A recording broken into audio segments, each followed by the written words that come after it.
Friday starts the 46th annual Original Tough Man Contest in Clarksburg, and I'm hearing that fighters are going for the knockout.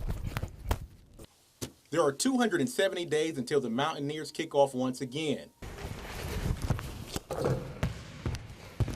The new year is coming up as the Harrison County YMCA is starting new programs for kids. But I want you guys to look at me now. There's no reason to hold a grudge. If you want to be back at the top, embrace Rich Rodriguez. That's all there is to it. Nevertheless, in 2024, a miracle has occurred and racers are back revving their engines at Pennsboro. Okay, Jerry. So what I'm going to say now is this. Anybody that's thinking about coming out Friday and Saturday, what can they expect? Can they expect some knockouts perhaps? Absolutely. Good evening and welcome into the fifth quarter. I'm Caine Pittman and we had playoff action tonight, folks. Let's get out to our first game. We had Bridgeport taking on RCB on a rainy and cold night. Indians start early. Jack Spatafor up the middle, breaks a tackle, and he goes 35 yards all the way to the RCB 5-yard line.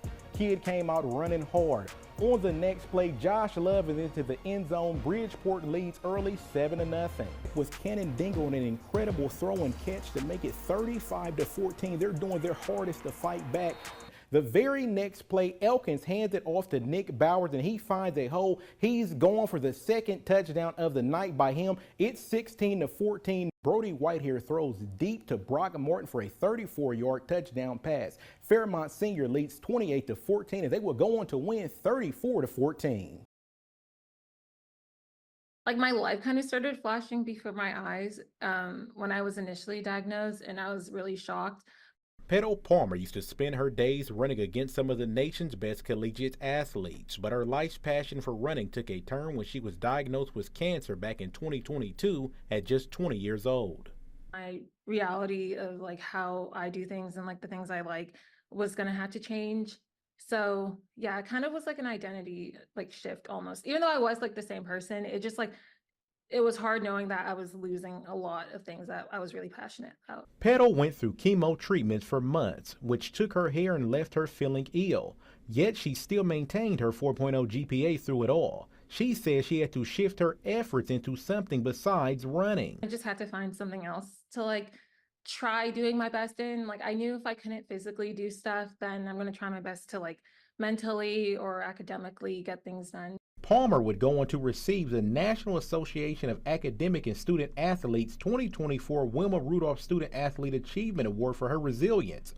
Her coach believes no one was more deserving. I think some people are going to sit around and really feel bad for themselves and maybe have a hard time getting up and moving on with life. And again, you can't fault that. But in Petal's case, she found a way to keep busy and keep busier and keep busier. Petal's leukemia is currently in remission and she graduated from West Virginia University in May.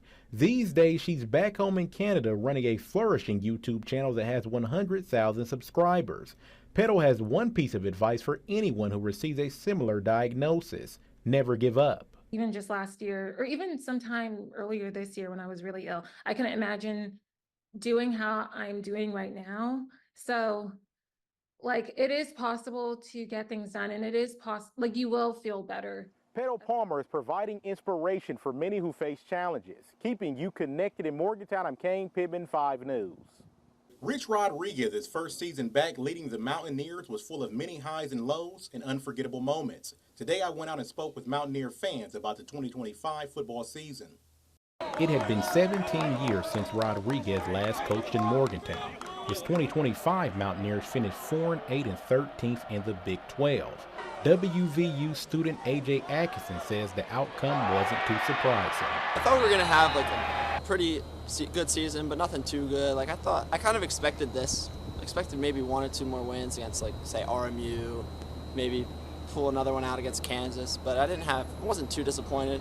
Despite highlights like beating Pitt in the backyard brawl and taking down Colorado, the year ended with a 49-0 loss to Texas Tech, WVU's worst home defeat since 1891. Fans say growth is the next step. Well, I'd love to see something better than 4-8, but any improvement's helpful. WVU missed bowl eligibility in 2025, and Rodriguez acknowledged bumps were expected in year 1 of his return. but he believes they can compete for championships next season. With a top 25 recruiting class coming in for 2026, many fans share that confidence. I definitely have faith. I mean, he's helped the school a lot before. He's shown he can do it. And with a bunch of these new guys coming in, they seem like they really want to play for him. I think we can do it. There are 270 days until the Mountaineers kick off once again. Keeping you connected in Morgantown, I'm Caine Pittman, 5 News.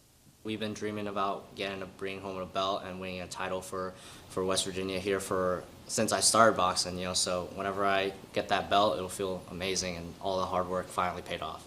The WVU Boxing Club is set to be headed to Lawrenceburg, Indiana on Wednesday for the National Collegiate Boxing Association National Championships. Anthony Abrego has spent years getting ready for battle. I pride myself a lot on my cardio, always making sure that's good, always having that advantage going into a fight. It's a great way to ease your mind knowing you can take it up an extra gear than your opponent can. Mentally, it's just being confident, I think, trusting the work that you put in. Boxers must win 3 fights straight to be named champions in their weight class. Last year, 3 club fighters took home bronze. To capture the gold, it will take ferocious determination. The boxer out there is going for the same thing, so at the end of the day, it's just whoever wants it more, whoever can dig deeper and push those last few seconds to winning that belt. WVU is sending 4 athletes to compete for the club's 6th title. Their pugilistic community has raised nearly $3,000 to fund the team's trip. Head coach Brandon Lai was grateful. Friends, even colleagues within boxing have helped us. It's the only way we can get a team to a national level and be competitive. Without their help, we couldn't do it. Fists will get to flying on Thursday. The upcoming boxing matches will be streamed on YouTube on the College Boxing Live channel, keeping you connected in Morgantown. I'm Caine Pittman.